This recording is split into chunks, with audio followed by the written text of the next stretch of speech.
모세와 이스라엘 장로들이 백성에게 명령하여 이르되 내가 오늘 너희에게 명령하는 이 명령을 너희는 다 지킬지니라.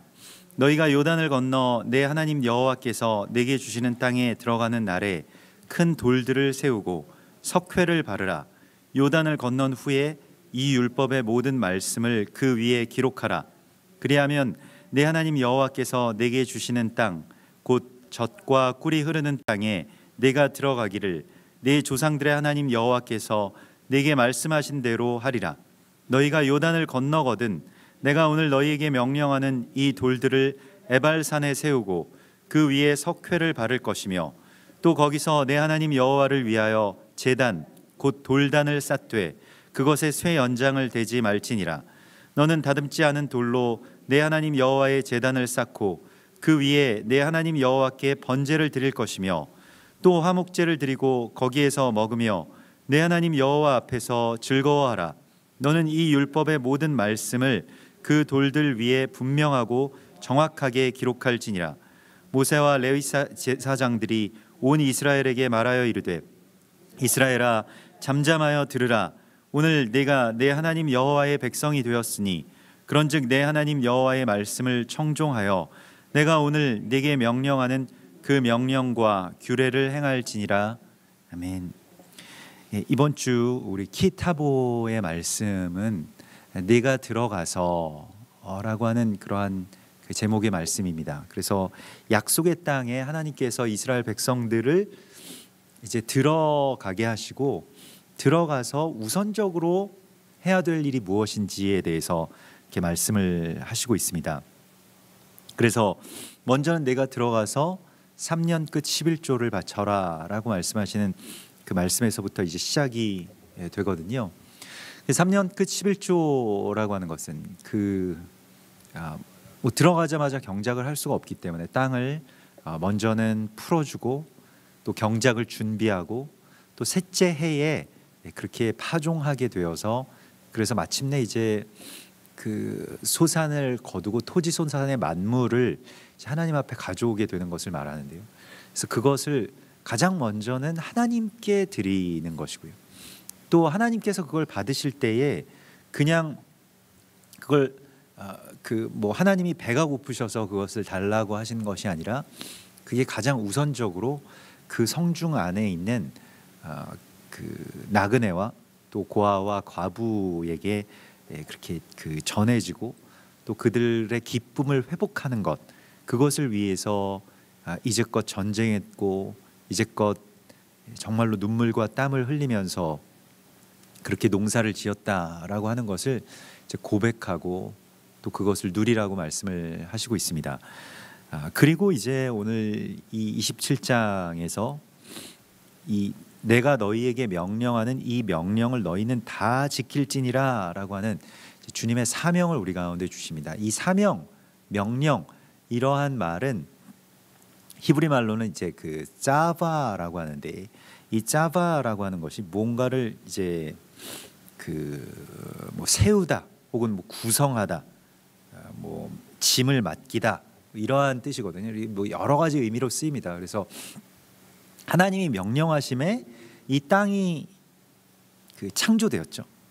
그러니까 그 명령으로서 이 세상이 창조된 것처럼 우리에게 또한 주님께서 이 세상을 창조하시는 것과 같은 그러한 말씀을 주시고 명령을 주시는데 너희는 이 받은 명령을 다 지켜 행하라. 굉장히 단순한 그런 말씀인데 사실은 명령을 지켜 행한다라고 하는 것이 명령을 받을 수 있는 어떤 이 하나님의 백성이 된다라고 하는 것이 이제 하나님께서 우리를 그 땅 안에 들어와서 사는 하나님의 백성으로 세우신다라고 하는 그러한 이 은총이자 놀라운 빛이라고 할 수가 있겠습니다. 그래서 사도행전 20장 23절에 보면 나의 달려갈 길과 주 예수께 받은 사명, 그러니까 이 명령을 곧 하나님의 은혜의 복음 증거하는 일을 마치려 하면 나의 생명을 조금 더 귀한 것으로 여기지 아니하노라 하는 이 명령에 대한 또 내가 명령에 대해서 온전하게 순복하겠습니다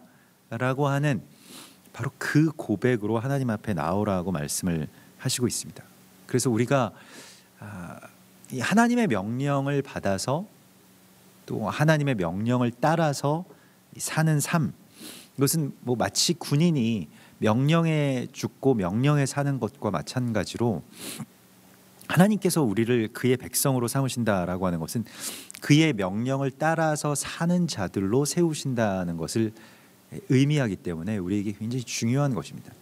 근데 그 명령에 따라서 살고 명령에 따라서 죽는다라고 하는 건 무엇이냐면 뭐 어떤 굉장히 비장한 그러한 그 의미가 되겠습니다만은 예전에 이 강릉에 이 무장공비 그 침투했을 때 뭐 저희 부대도 그 포지션 안으로 들어갔습니다만 더 완전히 거기에 이 잠수정이 침투해서 거기서부터 시작된 거잖아요. 근데 그 잠수정을 이제 발견했다라고 하는 그 신고를 받고 이제 출동한 그 부대가 있습니다. 뭐 그 주로 이제 UDT 그쪽에서 이제 그 바다 쪽에서 일어나는 일들은 들어가게 되는데 UDT에서 정말 정예 중에 정예 이 특수 부대가 이제 들어가게 된 거죠. 그래서 근데 이제 잠수함에 들어가야 되잖아요.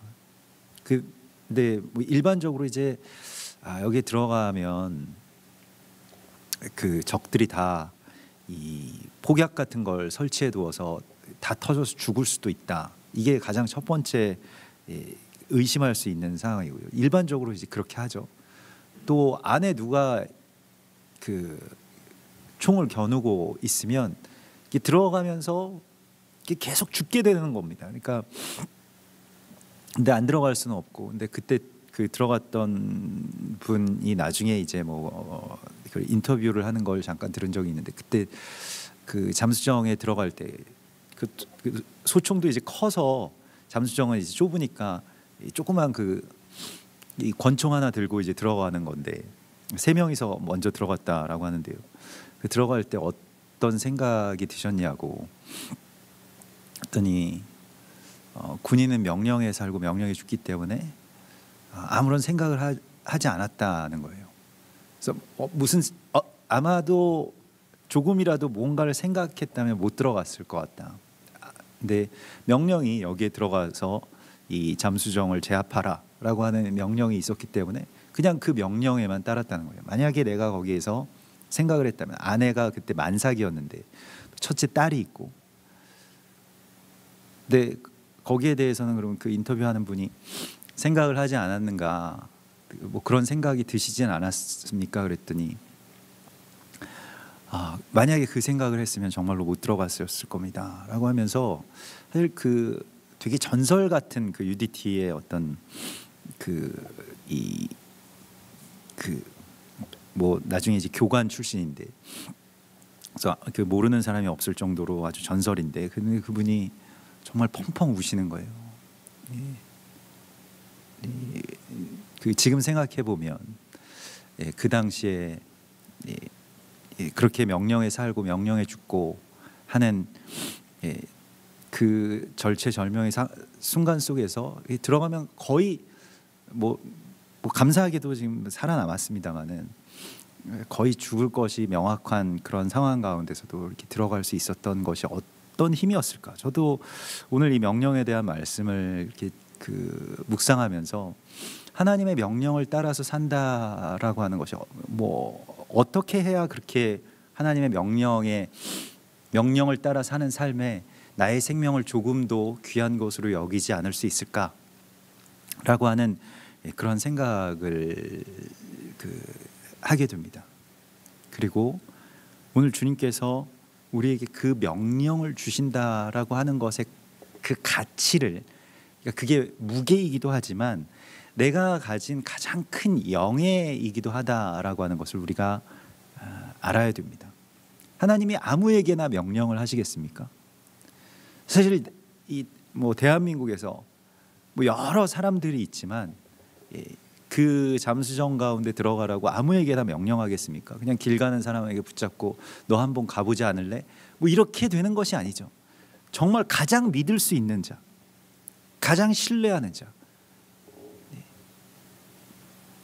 어쩌면 그 조국의 안위를 위해서 그렇게 그 사선으로 뛰어들 수 있는 그렇게 훈련되고 정말로 신뢰할 만한 그 사람에게, 그 병사에게 명령을 내리는 것과 마찬가지로 하나님께서 지금 우리 가운데 나에게 하나님의 사명을 주신다라고 하는 것만큼 나의 삶에 있어서의 이유가 확실해지는 순간은 없을 것입니다. 그래서 우리가 이것을 사모해야 되는 것이죠. 하나님, 나에게도 하나님의 명령을 받을 수 있게 해주십시오. 나의 생각 아무것도 없이, 나의 걱정 그 어떤 것도 없이 명령을 받게 되면요, 하나님이 책임져 주시니까요. 그 나머지 그 외의 것들은 하나님께서 책임져 주시니까요. 그래서 그 퇴역한 그 준이, 그분이 그런 말씀을 하시더라고요. 내가 죽으면 나의 가족들은, 나의 아이들은 국가가 책임져 준다라고 하는 믿음이 있었습니다. 이런 고백을 하더라고요. 그래서 나는 들어갈 수 있다고.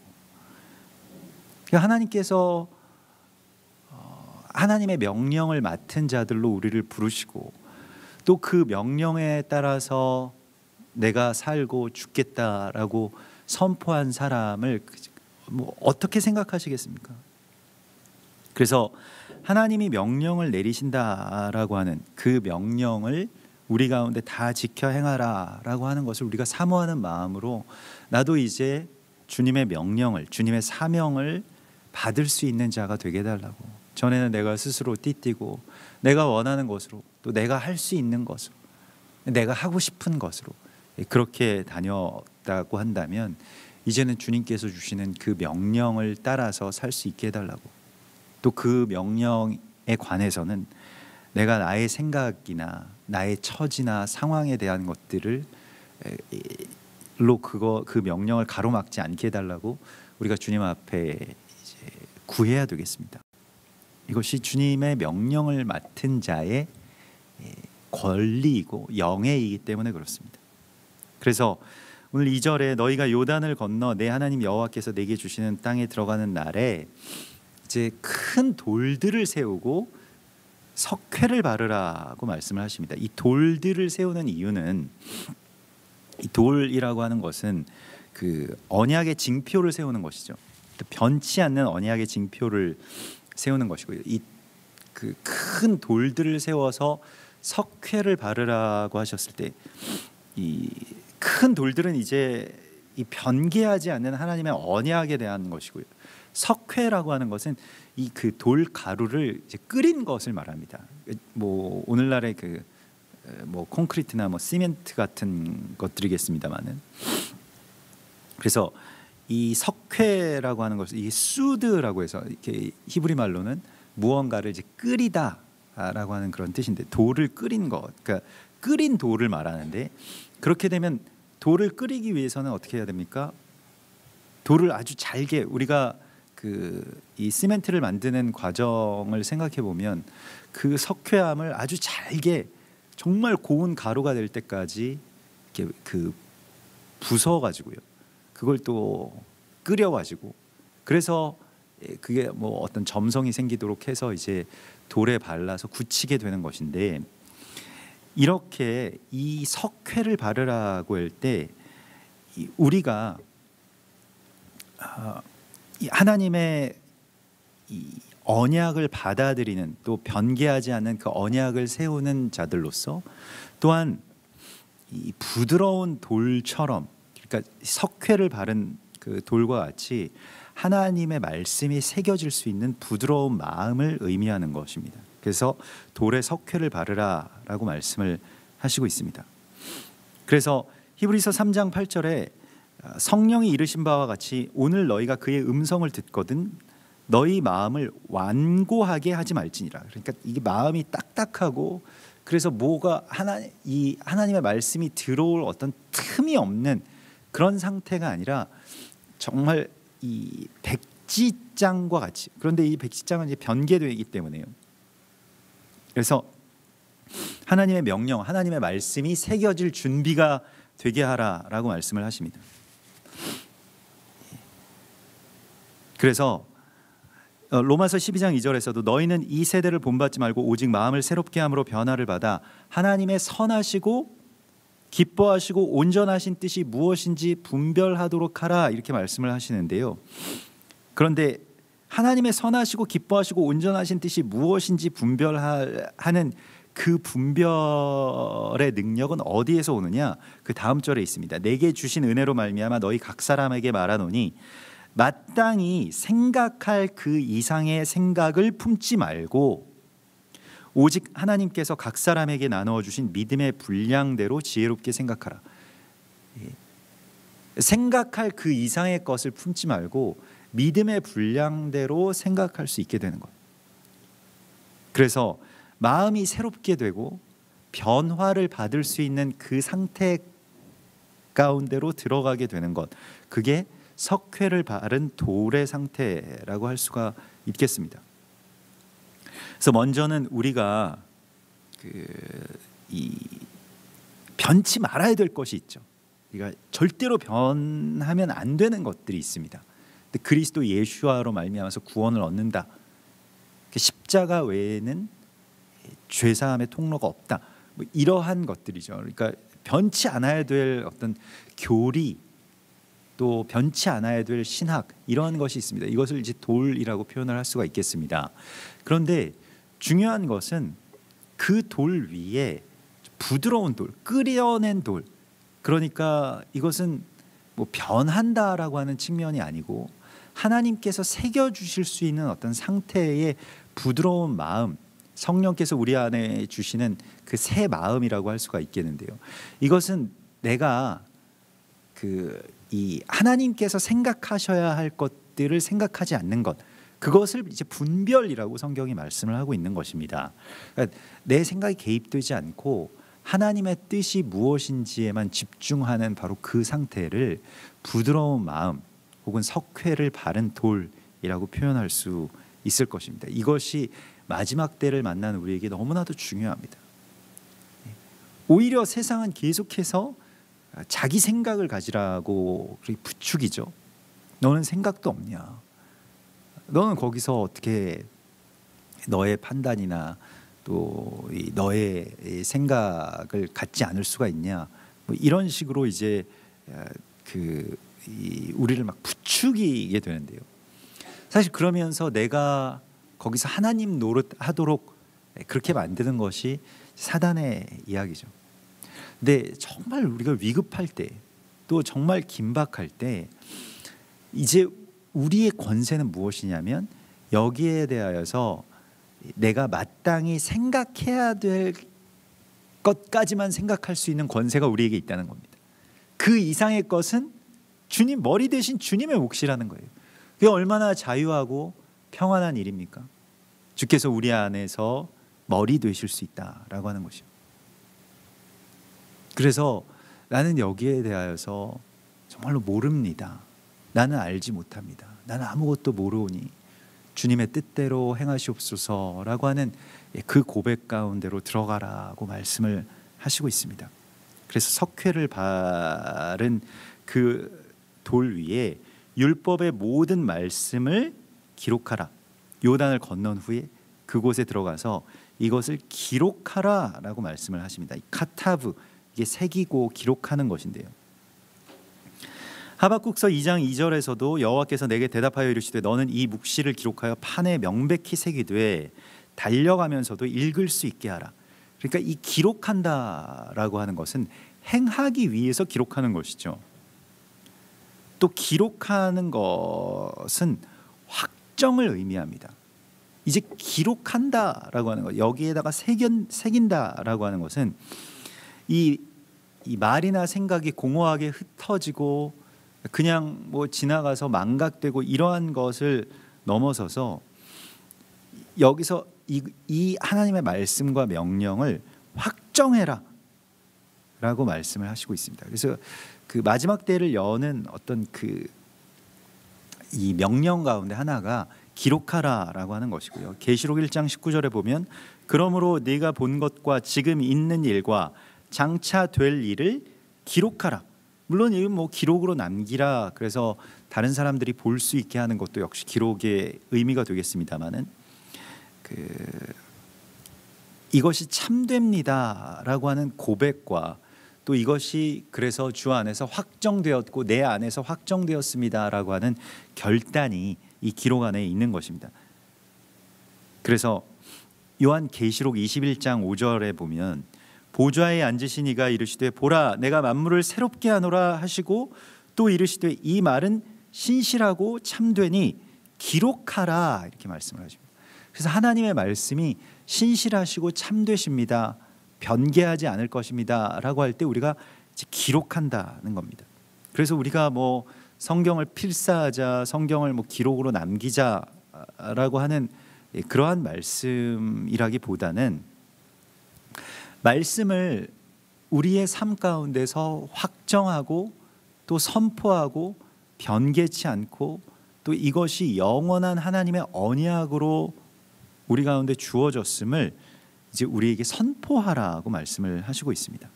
그래서 하나님의 말씀을 기록하는 삶, 그것이 이 하박국서 아까 나눴던 하박국서 2장의 말씀처럼 그 기록한 말씀은 계속해서 우리가 되뇌이고 묵상하고 달려가면서도 읽을 수 있고 어떤 상황 가운데서든지 변동되지 않는 하나님의 말씀을 가지라고 주께서 오늘 우리에게 말씀하십니다. 세상이 급박하게 변해가고 상황이 참 어렵고 또 계속 나는 어떤 생각을 가져야 될까? 내 생각은 뭘까?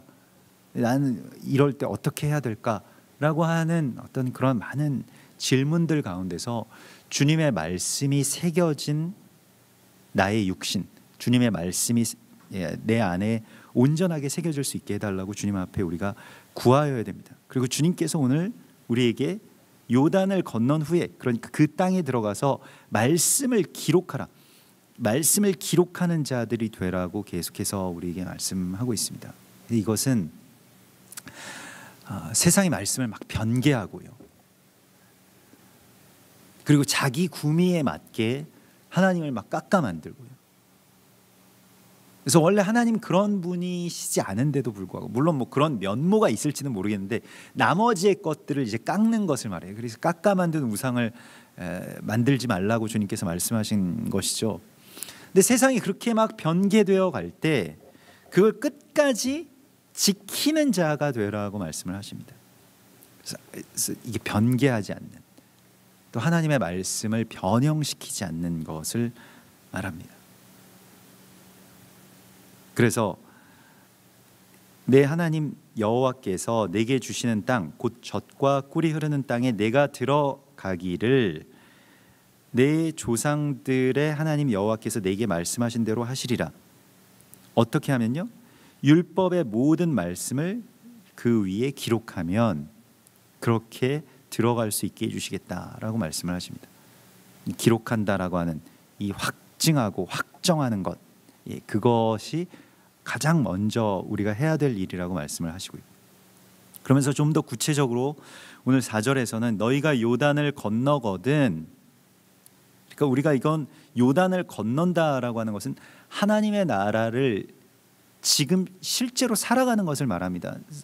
사실 이 신명기서의 말씀의 배경이나 지금 우리의 삶이나 좀 비슷한 처지인데요, 요단강 바로 앞에 있는 겁니다. 그러니까 정말로 그리스도 예수와의 통치와 그의 나라가 시작되기 거의 직전 가운데 있는 거예요. 이것을 종말의 때라고도 부르죠. 그 우리가 항상 종말의 시간을 우리가 살아가게 되는데, 그때 그 종말의 시간 가운데서 우리가 어떻게 하는 것이냐, 그 앞을 바라보는 것이지, 요단강을 건너서 살아갈 그 삶을 지금 나의 삶으로 가지고 오는 것이 이제 우리가 종말을 살아가는 지혜라고 할 수가 있겠습니다. 그러니까 언젠가 이런 나라가 될 거야, 이것이 아닙니다. 하나님께서 율법을 주시고 하나님께서 계명을 주시고 그 계명의 삶을 먼저 우리에게 살아가도록 하셔서 그의 백성들을 준비시키시죠. 그리고 그 땅에 들어가게 하시는 것입니다. 마치 그 모판과 같이 광야에서 이스라엘 그 사람들을, 그 정말 흩어진 모든 사람들을 다 모아서 이스라엘 백성이 되게 해주시는데, 그 백성 된다라고 하는 것은 명령을 받을 수 있는 그러한 용사로 선다는 것을 이제 의미하게 되겠습니다. 그래서 너희가 요단을 건너거든이라고 하는 말씀처럼 우리도 하나님의 나라를 먼저 살아가는 것이고요, 하나님의 시간을 먼저 그렇게 앞당겨서 살아내는 것을 의미합니다. 이게 절기이고요. 우리가 지금 절기의 시간 속으로 점점 들어가고 있고, 가장 중요한, 어찌 보면 마지막 때의 절기라고 할 수 있는 이 가을 절기가 우리 앞에 열리게 되는데, 이 나팔절로부터 시작되는 나팔절, 대속죄일, 또 초막절로 이어지는 이 가을 절기가 예수와의 재림, 다시 오심과 깊은 관계가 있고, 그의 왕국이 세워지는 것과 이제 연결이 되겠습니다. 근데 언젠가는 그런 일이 있을 거야라고 생각하는 것과, 언젠가 그런 일이 있기 전에 우리가 먼저 그렇게 살아가는 것은 많은 차이가 있겠죠. 근데 성경은 오늘 우리에게 그 시간을 먼저 살아내라고 말씀을 하시고 있습니다. 언젠가는 그런 일이 있게 될 거야라고 하는 것을 넘어서서 그러한 백성으로서 그 언약의 현재를 살아가라고 말씀을 하시고 있습니다. 그래서 거기서 요단을 건너거든 이 돌들을 어디에 세우라고 말씀하시면, 특별히 뭐 예루살렘이나 어떤 시온산이나 아니면 뭐 헐몬산이나 좋은 산들도 굉장히 많은데 에발산에 세우라고 말씀을 하시고 있습니다. 에발산 하면 우리가 세겜 땅에서 에발산과 그리심산 이야기를 들으신 적이 있죠. 그래서 그리심산에서는 축복을 선포하게 하고 에발산에서는 저주를 선포하라. 이게 에발산과 그리심산의 이야기인데, 그런데 이 돌들을 다 가져다가 어렵게 이 사람의 양 어깨처럼 이 솟아 올라가 있는 그 두 산 가운데서 축복의 산도 아니라 저주의 산이라고 불리워지는 그 에발로 올라가라고 말씀을 하시고 있습니다. 그래서 여기에다가 두고 여기에 제단을 쌓아라 라고 말씀을 하시죠. 신명기서 11장에서 우리가 보았던 것과 같이 여호와 하나님께서 내가 가서 차지할 땅으로 너를 인도하여 들이실 때에 너는 그리심산에서 축복을 선포하고 에발산에서 저주를 선포하라 라고 말씀을 하셨죠. 사실 그 저주를 선포한다라고 하는 것이 그 축복을 선포하는 것보다 그 훨씬 더 중요한 사명이라고 하는 것을 우리가 알아야 됩니다. 축복을 선포하는 것도 물론 중요한 사명이 되겠습니다마는, 저주를 선포하고 그 저주의 산 위에 무엇인가를 세우는 그 언약의 백성으로 하나님께서 부르시고 있는데요. 에발이라고 하는 이 이름이 이 황무하게 뭔가 이렇게 벗겨지다 이런 뜻인데요. 그래서 이게 불모지 이렇게 뜻할 때 에발이라고 하는 말을 쓴다고 합니다. 그런데 이게 또 다른 뜻으로는 이 야발에서 나왔다, 이 야발이라고 하는 그 어원에서 나왔다라고 하는데요. 그게 신부를 결혼식으로 데려올 때, 그러니까 신부를 혼인잔치로 데려온다라고 할 때 이 야발이라고 하는 말을 썼고, 에발산이 그런 의미가 있다라고 하는 거예요. 그래서 신랑과 신부가 결혼의 예식을 하는 그 상황이, 물론 그게 굉장히 복되고 기쁜 날이고 그래서 사랑해서 우리가 결혼하는 것이지만, 결혼은 또 다른 측면의 이야기가 있습니다. 일종의 상복을 입죠.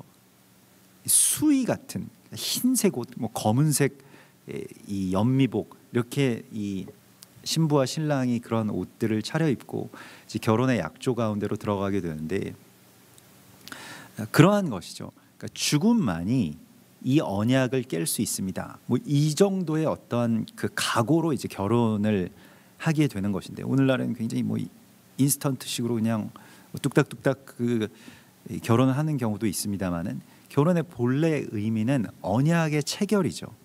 언약의 체결에 있어서 중요한 것은 언약을 체결해서 기쁜 것도 있지만 만에 하나 우리가 그런 생각을 하고 싶진 않지만 만에 하나 언약을 어겼을 경우 어떻게 되느냐. 구약의 시대에서 언약을 어겼을 경우에는 그걸 먼저 보여주죠. 그래서 쪼갠 고기를 반으로 가르고 그 앞으로 그 사이로 지나가게 하면서 언약을 체결하죠. 우리도 뭐 계약서를 찍을 때 이 도장을 이 붉은 피를 상징하는 이 인주를 발라서 도장을 찍는 것이 아직도 우리 그 계약 문화에 남아 있는 것과 마찬가지로, 그러니까 뭐 서양 사람은 그냥 사인합니다만은 우리는 그 피의 언약의 전통이 아직도 남아 있죠. 구약에서도 사실 그러한 것인데, 그러니까 에발산에 올라간다라고 하는 것은 비장한 언약을 체결한다는 것을 말합니다. 하나님과 나와의 관계가, 그리스도와 교회와의 관계가 그냥 좋은 게 좋은 거고 아주 캐주얼하게 그냥 좋게 만나서 하나님 나한테 복을 주시고 어떤 기브 앤 테이크의 관계로 그렇게 살아가는 관계가 아니라는 것입니다. 결혼이라고 하는 것에는 반드시 이 언약에 나의 생명을 걸겠습니다라고 하는 어떤 이 저주의 담보가 있습니다. 그러니까 이 말씀을 하나님께서 우리 가운데 맡겨주시고 이 명령을 우리에게 맡겨주셨는데, 이 명령을 물론 우리가 다 지키겠죠. 결혼도 마찬가지죠. 다 우리가 사랑하면서 살겠죠. 근데 그게 중요한, 그것은 뭐 축복의 그리심산 가운데, 기쁨의 산 가운데 있다라고 한다면, 이 에발이라고 하는 것은 그러면 지키지 않을 경우에는 죽겠습니다라고 하는, 지키지 않을 경우에는 우리가 저주를 받겠습니다라고 하는 어떤 면에서 이 배수의 진이라고 할까요? 여긴 더 이상 넘어가지 않겠습니다라고 하는 그 지점에 돌을 세워놓으라고 말씀을 하시고 있는 것입니다. 그래서 결혼식에 신부를 데려오는 것은 신랑이 이제 이 신부를 정말로 자신의 어떤 살 중에 살이요 뼈 중에 뼈라고 선포하는 것이죠. 확증하는 것이죠. 그래서 실제로 여호수아 8장에서 약속의 땅에 들어갔을 때 실제로 이렇게 하죠. 그래서 이 에발산에 선 사람들이 저주를 받는 게 아니고 소멸을 선포하고 또 저주에 대해서 선포한다라고 하는 것이, 사실 이스라엘을 통해서, 이스라엘이라고 하는 나라를 통해서 우리 가운데 보여주시는 것 가운데, 물론 축복을 우리 가운데 보여주시기도 하지만 하나님의 백성, 또 하나님의 말씀을 맡은 자들의 축복을 보여주시기도 하지만, 또한 그것을 어겼을 경우, 또 말씀을 변개했을 경우, 또 말씀을 오해했을 경우, 눈이 가려졌을 경우 어떻게 되는가라고 하는 것을 또한 이스라엘을 통해서 우리 가운데 보여주셨습니다. 로마서 11장에 그 원가지도 아끼지 아니하셨은즉 너희도 아끼지 아니하실 것에 대해서 두려워하라고 말씀을 하시죠. 그러니까 저주의 산 가운데서 우리 가운데 그 저주를 자신들의 그 핏값으로 증언해 내었던 그 이스라엘을 우리가 다시 바라보게 됩니다. 그 에발산에 선 그 지파들처럼 말이죠. 그래서 이제는 지나간 것에 대한 이 소멸을 선포하고요. 이제는 주님의 거룩한 신부가 되고, 세상에 대해서는 죽고, 죄악에 대해서는 죽고, 우상 숭배에 대해서는 내가 이제 다 없애고, 이제 오직 나의 신랑 한 분, 당신뿐입니다라고 하는 것을 결단할 때 환한 모습으로 그렇게 결단하는 것이기도 하지만, 그 이면에 정말로 거기를 벗어나지 않겠습니다라고 하는 것을 이 피와 어떤 죽음으로써 선포해내는 것, 그것을 이제 에발산에서 행할, 그런 에발산에서 세울 그 언약이라고 말씀을 하시고 있습니다. 여호수아 8장 30절을 보면요, 그때 여호수아가 이스라엘의 하나님 여호와를 위하여 에발산에 한 제단을 쌓았다라고 말하고 있습니다. 그리고 이 말씀이 오늘 신명기서 27장의 말씀이 그대로 성취되는 것을 우리가 보게 되는데요.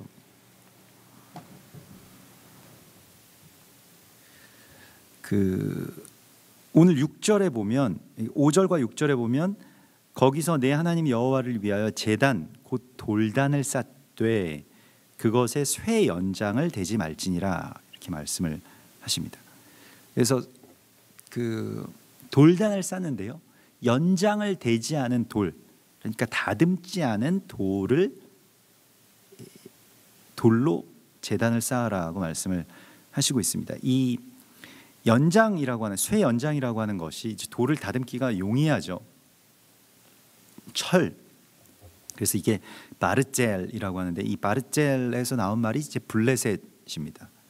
그러니까 뭐 비르조트 뭐 이렇게 돼서 찌르다, 가르다, 뭐 분리하다, 이런 파쇄하다 이런 뜻이 되겠는데 이 뭐 여기서 이제 블레셋이 나오고 뭐 오늘날에 뭐 팔레스타인도 여기서 나왔다라고 이야기를 하죠. 근데 계속 그 철기, 그러니까 이 연장, 기구, 자기 손에 든 이 다른 것이 하나님을 이제 능가하고 하나님의 백성을 죽일 수 있다라고 그렇게 생각하면서 도발하는 어떤 그러한 자들이죠. 그래서 이 제단을 쌓는 데 있어서는 사람의 힘, 또 사람이 고안하고 또 사람의 손에 들린 이 연장을 대지 말라라고 말씀을 하시고 있습니다. 그걸 우리가 잘 묵상해야 되겠습니다. 연장을 대면 참 좋겠는데, 연장을 대서 하면 더 효과적일 것 같은데, 연장을 대서 하면 더 반듯하게 나올 것 같은데 하나님의 제단은 그렇게 세워가는 것이 아니라고 말씀을 하시고 있습니다. 그래서 6절에 너는 다듬지 않은 돌로 내 하나님 여호와의 제단을 쌓고 그 위에 내 하나님 여호와께 번제를 드리리라고 말씀을 하십니다. 이게 핵심입니다. 이 살렘 에벤이라고 하는 다듬지 않은 돌, 여기서 다듬지 않은이라는 말을 살렘을 썼습니다. 살렘은 그 샬롬의 어원이 되는 말이고요. 완전하다, 충만하다, 평화롭다, 조용하다 이런 뜻이죠. 그 다듬지 않은 살렘 에벤, 그 평안의 돌로 제단을 쌓으라고 말씀을 하시고 있습니다. 세상은 우리에게 무엇을 요구합니까? 애굽의 이 미츠라임, 애굽에서는 아예 그냥 이걸 돌을 찍어내죠. 그게 벽돌이죠. 애굽의 문화는 벽돌 문화입니다. 그러니까 진흙을 이겨 넣어서 돌을 만들어내죠. 규격화해서. 그러면 어마어마한 그 구조물들을 세워 나갈 수 있습니다. 피라미드과 같은, 지금도 뭐 그 규모의 위용에 다들 놀라게 되는 뭐 불가사의한 그러한 것들을 세워 올릴 수가 있죠. 사람이 올라갈 수 있는 최고의 어떤 그 인본주의의 정점까지 올릴 수가 있을 것입니다. 우리가 이러한 유혹을 많이 받죠. 또 블레셋은 어떻습니까? 힘을 가지고 그냥 그 돌을 쳐서 이 돌까지도 자기 마음대로 쳐서 다듬을 수가 있죠. 그런데 하나님의 제단은 그렇게 만들어서는 안 된다라고 말씀을 하십니다. 그러면 어떻게 해야 될까요? 한 돌을 이제 찾습니다. 그래서 이제 쌓아 올리다 보면 이게 맞는 돌이 있어야 또 다음 단을 쌓고, 이 작은 돌에 또 그 모양에 맞는 또 다른 돌이 있어야 될 거고, 그래서 그 돌을 이제 찾는 거예요. 찾아서 대고, 또 혹은 그게 잘 맞지 않으면 또 작은 돌을 가져다가 거기다 괴고, 기다리고, 또 작은 돌과 큰 돌, 또 중간 돌, 이런 것들이 서로가 연결되어서 조금 어설픈 것 같지만, 그러나 그거 하나하나를 그렇게 쌓아 나가는 것이 여호와의 제단이라고 말씀을 하시고, 그것이 교회가 세워져야 되는, 바로 그 에발산에서 세워져야 할 주님의 나라, 주님의 백성들의 모양이라고 말씀을 하시고 있습니다. 하나님께서는 우리에게 이렇게 말씀하십니다. 그냥 너의 그 있는 모습 그대로 충분하다. 그게 살렘 에벤이죠. 물론 연약하고 부족함이 있지만 부족한 것, 그것이 부족한 지체가 덜 요긴한 것도 아니고, 또 뭐 능력이 많다고 해서 더 많이 요긴한 것도 아니더라는 것이죠. 실제로 그렇습니다. 똑똑하고 능력 많고 경험 많아도요, 하나님의 일을 하는 데 있어서 이렇게 곰곰이 복기를 해보면 그러한 능력, 그러한 연장으로 처음에는 잘 되는 것 같죠. 그리고 아주 쉽게 이런 일들은 뭐 정말 눈 감고도 할 수 있는, 실제로도 또 그런 사람들이고요. 그래서 믿고 그런 것들이 이제 진행되는 것들을 이제 보고 나중에서 결과를 보면 정말로 그냥 다듬지 않은 돌이요, 연장을 갖고 있지 않은 연약한 분들이 하나님 의지하고 하는 것이 훨씬 더 이 나중에 보면 결과가 좋습니다. 우리가 알아야 하는 것은 우리가 생각할 때 또 우리가 쌓아 올릴 수 있는 그러한 것들이 아니라 주님께서 정말로 무엇을 더 하지 않아도 또 무엇을 빼지 않아도 주님 안에서 또 주님이 그 인정하시고 만족하는 바로 그 돌을 가져다가 제단에 놓고 또 제단을 쌓아 올리라고 말씀하시고 있습니다. 그것은 기다림이 필요하기도 하고요. 또 이것은 서로가 그렇게 합력하는, 그래서 작은 것과 큰 것, 능력 있는 자와 또 힘 없는 자가 함께 연합하는, 그래서 하나님의 그런 거룩한 제단으로 쌓아 올려지는 그런 원리를 우리 가운데 보여주십니다. 다듬지 않은 돌로 여호와의 제단을 쌓아라. 그리고 그 위에 내 하나님 여호와께 번제를 드리라 라고 말씀을 하시고요. 번제는 이제 다 태워서 하나님 앞에 올라가는 것입니다. 하나님께로 가까이 가기 위해서 태우는 것이죠. 소멸의 제사를 말하고요. 또 7절에 화목제를 드리고 거기에서 먹으며 내 하나님 여호와 앞에서 즐거워하라. 이 두 가지죠. 영과 진리로 예배할지니라 라고 하는 말씀과도 연결이 되는데, 번제와 화목제가 그렇습니다. 번제는 다 태워 없애는 것이고요, 화목제는 제단 앞에서 함께 즐거워하면서 먹는 것입니다. 제사는 모름지기 다 태워 없애야지, 그래야지 그게 제사지. 아니면 제사는 이 모든 제물들을 함께 레위인과 객과 고아와 과부와 함께 먹는 것이 제사지. 둘 다 제사라는 거예요. 이 두 제사를 같이 하나님 앞에 드리라고 말씀을 하시고 있습니다. 이게 또한 다듬지 않은 돌로 세운 제단의 본질이라고도 할 수가 있겠고요. 영과 진리로 드리는 그 예배 또한 그러한 의미를 갖겠습니다. 그래서 우리가 오늘 또 교회에서 주일 예배를 드린다, 수요 예배를 드린다, 새벽 예배를 드린다, 또 가정에서 가정교회 예배를 드린다, 이것이 어쩌면 주님 앞에 드리는 어떤 번제와도 같다라고 한다면 이것은 주님께로 올라가기 위해서 드리는 것이죠. 그게 이제 그 올라라고 해서 정말로 그 단어도 올라라고 하는 주님께 가까이 올라간다는 그런 뜻이고요. 화목제는 셀렘이라고 해서 이 평안을 서로에게 끼치는 제사입니다. 이 두 제사가 같이 있어야 되는 것이고요, 항상. 그래서 우리가 이러한 제사는 굉장히 좀 익숙하지 않습니까? 그러니까 하나님께 올라가는 제사는 많이 해왔습니다만은 제단 앞에서 함께 먹는다라고 하는 것이 우리의 삶 속에서 어떤 제사로, 어떤 예배로 그렇게 드려질 수 있을지에 대해서 다시 생각해야 되겠습니다. 가난한 자들 찾아가는 것이고요, 또 함께 나누는 것이고요. 그래서 함께 주님 앞에서, 그 제단 앞에서, 내 하나님 여호와 앞에서 즐거워하라 라고 말씀을 하시고요. 8절에 너는 이 율법의 모든 말씀을 그 돌 위에 분명하고 정확하게 기록하라. 여기서 분명하다라고 하는 말은 야타브라고 해서 분명하다 혹은 올바르게 사용한다 이런 뜻이 되겠습니다. 즉 좀 어떤 뜻이냐면 이 야타브라고 하는 것은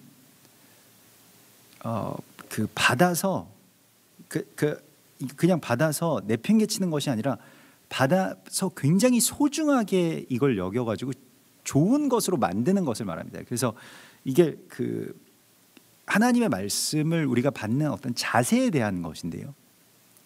하나님이 우리에게 말씀을 주실 때 정말 소중한, 하나님이 우리에게 명령을 주시거나 말씀을 주실 때 정말 소중한 자들에게 이런 말씀을 주시는 것인데, 이 말씀을 받았을 때 그냥 이걸 내팽개치고 그러면 하나님 정말 섭섭하시겠죠. 우리도 누군가에게 정말 귀한 것을 이거 잠깐 맡아줄 수 있겠냐, 네가 좀 지켜줄 수 있겠냐라고 할 때 목숨을 걸고 지킬 사람에게 그것을 위임하겠죠. 마찬가지로 하나님께서 우리 가운데 어떤 사명을 주시고 나라를 맡겨주시고 사명을 맡겨주시고 민족을 맡겨주시고 이스라엘을 맡겨주시는데, 여기에 대하여서 이 야타부, 곧 이것을 받아들여서 정말로 소중한 것으로 좋게 여기는 것, 아름답게 만드는 것, 최선을 다해서 부지런하게, 이런 뜻이 다 이 야타부에 다 들어가 있습니다. 그래서 그냥 분명하고 정확하다라고 하는 것, 그냥 뭐 틀림이 없이라고 하는 것을 훨씬 넘어서는 그러한 의미가 되죠. 그래서 이게 분명하고 정확하게라고 하는 것은 이제 바르라고 해서 색이다, 명백하게 설명한다라고 하는 그런 뜻을 갖고 있습니다. 그래서 그 말씀을, 이 율법책을 이제 너의 마음에 새기라, 또 너의 판에 새기라, 이러한 것이 우리가 오늘 기록하라라고 하는, 기록할지니라라고 하는 이 명령을 받은 것과 마찬가지로, 그래서 이것을 변개하지 않고 그대로 정확하게 기록하고, 오늘 9절에 모세와 레위 제사장들이 온 이스라엘에게 말하여 이르되 이스라엘아 잠잠하여 들으라, 오늘 네가 내 하나님 여호와의 백성이 되었다라고 말씀을 하시고 있습니다. 우리가 하나님의 백성이 된다라고 하는 것은요, 하나님의 명령을 받는다라고 하는 것은 이 자세를 갖는 것을 말하죠. 잠잠히 듣는 것이요. 잠잠해야 들립니다. 내 안에서 많은 소리가 나오고, 내 안에서 많은 생각이 나오고, 내 안에서 많은 어떤 의와 나의 판단과 이런 것들이 나오게 되면 들리지가 않는 거예요. 그래서 잠잠히 들으라, 이게 사실 돌의 속성이죠. 오늘 이 살렘 에벤을 이 에발산에 세우는 것, 돌이 그렇죠. 묵묵하게 잠잠하게 그것을 듣죠. 그래서 주님 앞에서 이 조용하게, 또 이거 그냥 잠잠한다라고 하는 것은 그냥 어떤 이 말을 내지 않는다라고 하는 측면보다는 사카트라고 해서, 이거는 주의를 기울인다. 그러니까 주의를 기울일 때 막 내가 옆에서 떠들면서 주의를 기울이지 않잖아요. 주의를 기울인다라고 하는 건 정말로 집중한다는 것을 말하죠. 주님께 집중하라 라고 말씀을 하시고 있습니다. 그래서 주님 앞에서 이 주님의 음성을 잠잠히 들을 수 있는 자가 내 하나님 여호와의 백성이라고, 이게 주님의 백성이 되었다라고 말씀을 하시고 있습니다. 그래서 우리가 주님의 백성이 된다라고 하는 것이요, 하나님의 말씀을 듣고 지켜서 행하고 그 명령과 규례를 행하는 자들로, 실제로 우리가 그의 백성, 그의 통치 안에서 살아가는 자들이 될 때 주님의 통치가 우리 가운데 임하시게 되는 것입니다. 백성이 먼저냐 통치가 먼저냐라고 했을 때, 우리가 글쎄 우리의 어떤 신앙관 안에서, 일반적인 어떤 교리 안에서는 통치가 먼저라고 그렇게 가르쳐 왔습니다. 통치가 나중에 있으면 그 통치에 따라서 그냥 사람들이 백성이 된다, 이러한 것인데요. 성경에서 말씀하시는 것은 물론 통치가 먼저 하늘에서 그 통치가 있지만은 그것이 이 땅 가운데 내려오기 위해서는 땅에 그 백성들이 준비가 돼야 됩니다. 그래서 우리가 그의 백성이 되는 것이 관건입니다. 근데 오늘 우리가 그의 말씀대로 살아가느냐, 그의 말씀을 확증하면서 살아갈 것이냐라고 하는 것에 대해서 실천하고 묵묵하게 듣고 또 들은 것을 행하는 그러한 주님의 백성들로 서라고 말씀을 하십니다. 오늘 아침에도 나누었는데요, 우리가 누구의 백성이냐, 누구의 백성이 될 것이냐라고 하는 것이 중요하잖아요. 그래서 뭐 이스라엘에서도 선거를 했습니다.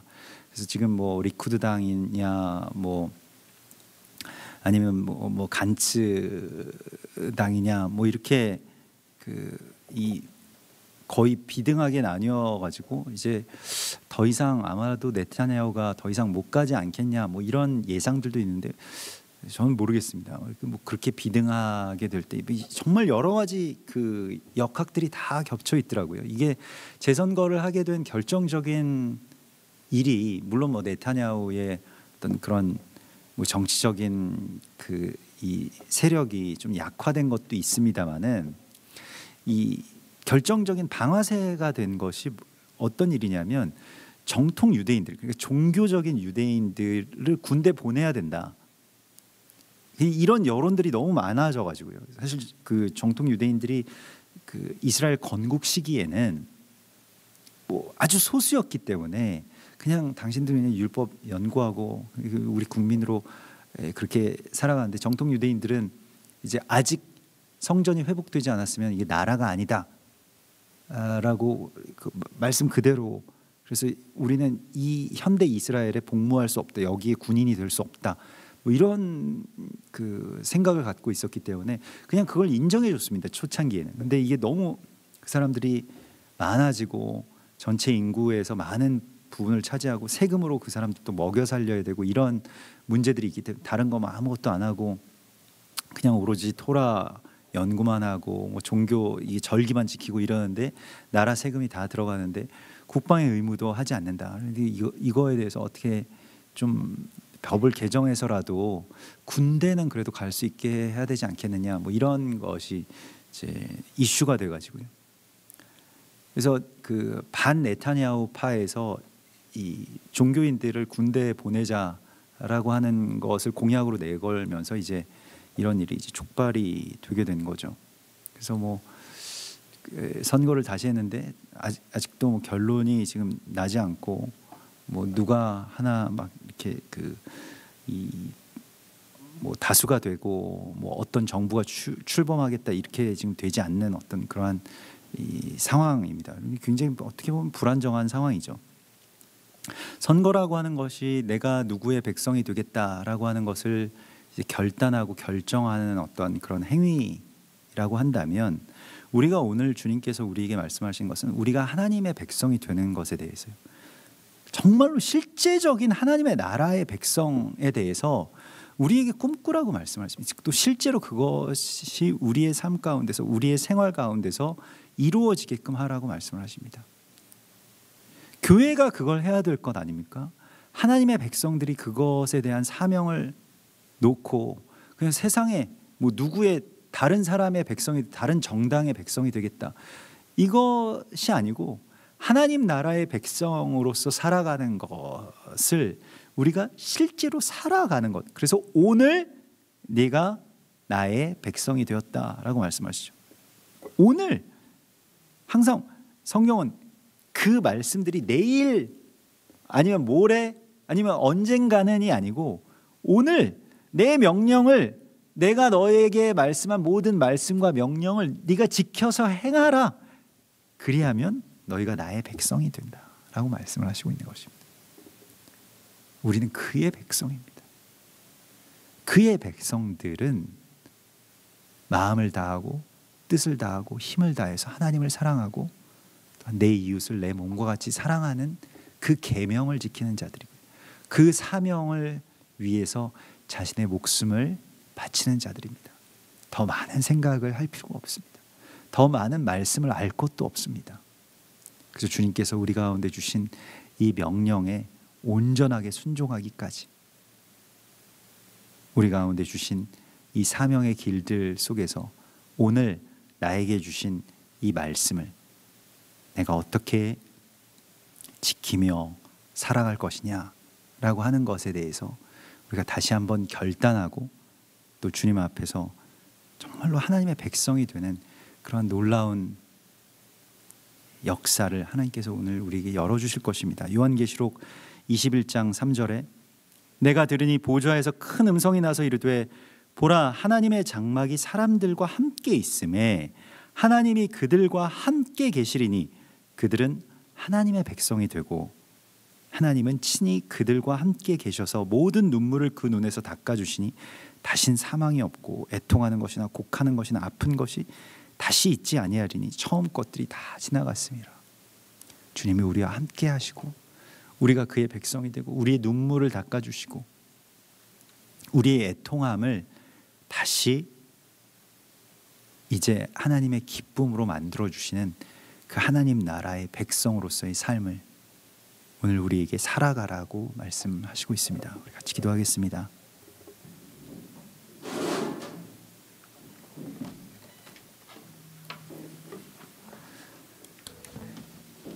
주님 바라보시면서 또 주신 말씀 붙들면서 정말로 하나님의 말씀이 나의 마음과 삶에 새겨지게 하여 주시옵소서. 영원히 변개하지 않는 돌과 같이 서게 하시고 또 하나님의 말씀대로 온전하게 받아들일 수 있는 부드러운 그 석회를 바를 수 있도록 인도하여 주시옵소서. 그렇게 같이 기도하고 주님의 말씀대로 사는 삶, 정말로 내 이웃을 내 몸과 같이 사랑하고 또 형제를 위해서 나의 목숨을 내어줄 수 있는 그러한 삶으로 주님 앞에 드리기를 원한다고 이렇게 고백하면서 우리 이 언약의 에발산 가운데 주를 사랑하지 않는 자들은 저주를 받을 것이라 그렇게 고백했던 바울의 고백처럼 우리도 오직 주를 사랑하며 저주의 배수진을 치고 또 이웃을 사랑하며 또 열방을 사랑하며 이스라엘을 사랑하며 정말로 우리 배수의 진을 치고 그렇게 간절한 마음으로 나아갈 수 있게 해달라고 소망하시면서 말씀 붙들면서 같이 기도하십시다.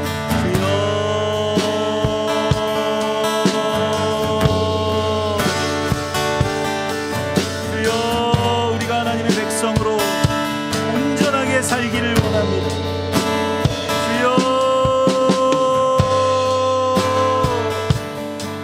누구의 백성도 아니고 오직 하나님의 백성으로 온전하게 살기를 원하오니 주여,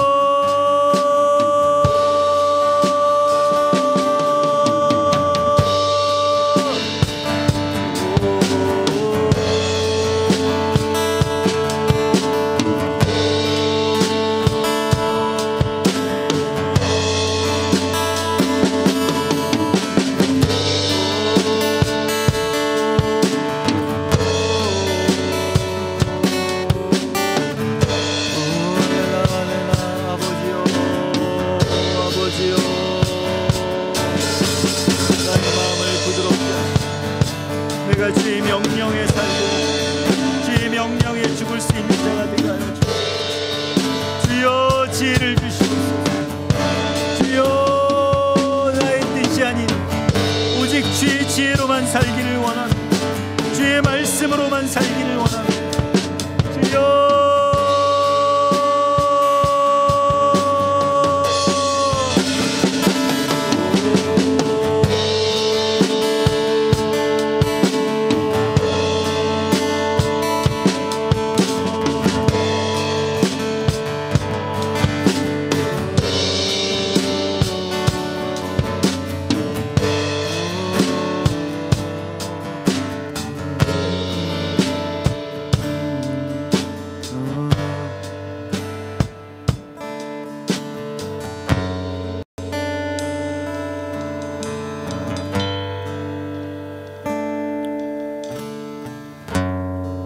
이 시간 우리 이 나라를 위해서 같이 기도합시다.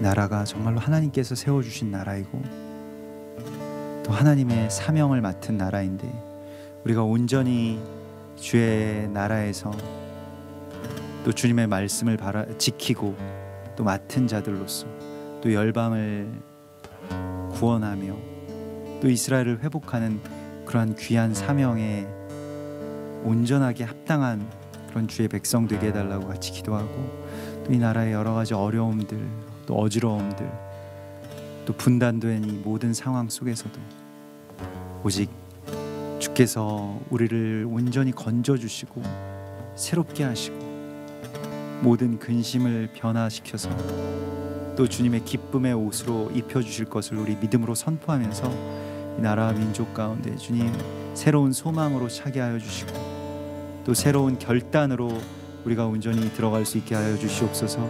이렇게 선포하시면서 같이 기도하겠습니다. 할렐루야. 주여, 이 나라와 민족을 주님 사랑하시고 주여, 세상이 어지러워질 때, 세상이 어두워질 때에도 주의 빛을 바라며 주여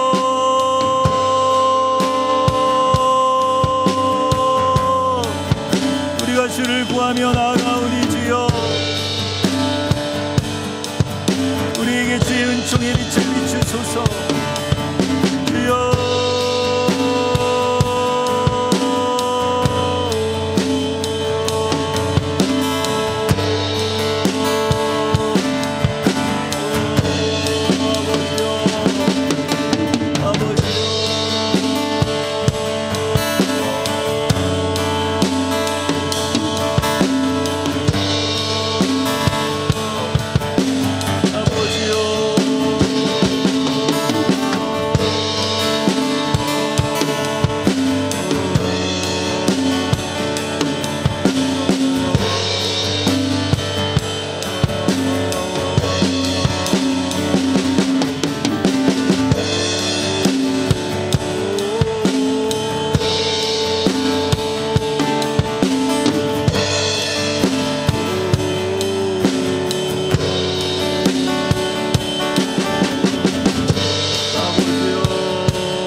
우리 이제 이스라엘을 위해서 기도할 때 이스라엘의 선거 결과가 더 예측할 수 없는 어떤 앞날로 그렇게 되었고 또 주변의 상황들도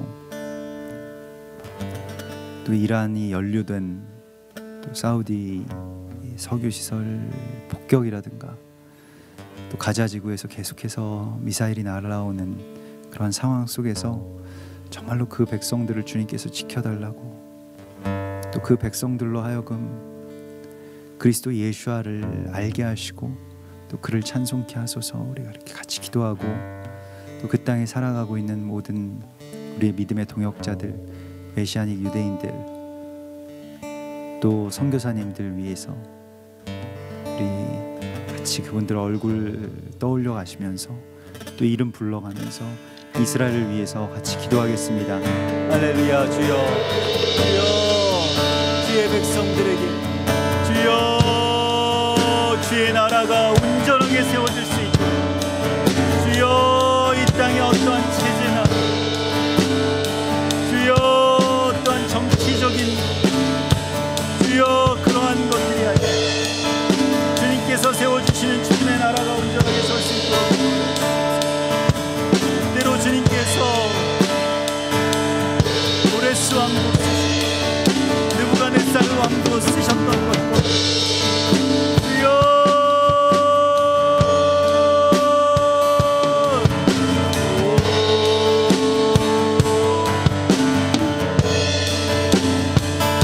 이스라엘 땅 가운데 참된 평안을 허락하는 주여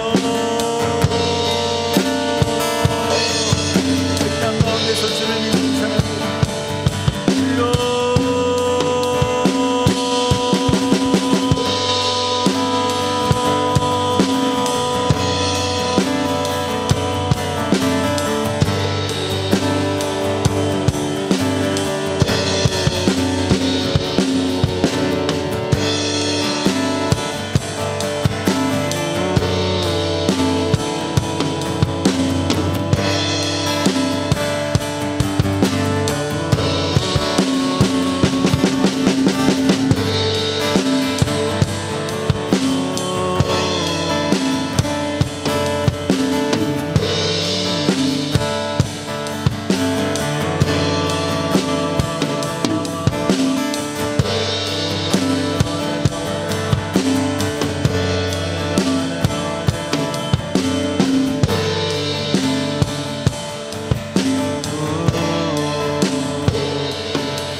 오 주님, 참으로 우리가 주님의 명령을 받을 수 있는 주의 백성이 되게 하시고 오늘 우리가 주님의 백성으로 살아가게 하여 주심을 감사드리옵나이다.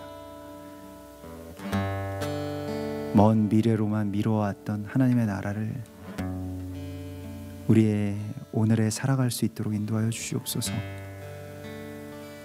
또한 우리가 에발산에서 주님의 언약을 확증하였던 주의 백성들처럼 우리도 참으로 결단하며 또 선포하며 주님의 말씀을 확증하며 살아갈 수 있는 오직 주님께만 속한 주님의 신부가 되기를 원합니다. 주님의 온전한 신부가 되기를 원합니다. 다른 세상의 많은 생각들, 또 다듬은 돌로 쌓아 올리려고 하는 세상의 모든 조직들을 떠나서 주님 말씀하신 그 말씀에만 온전하게 순종하기를 원합니다.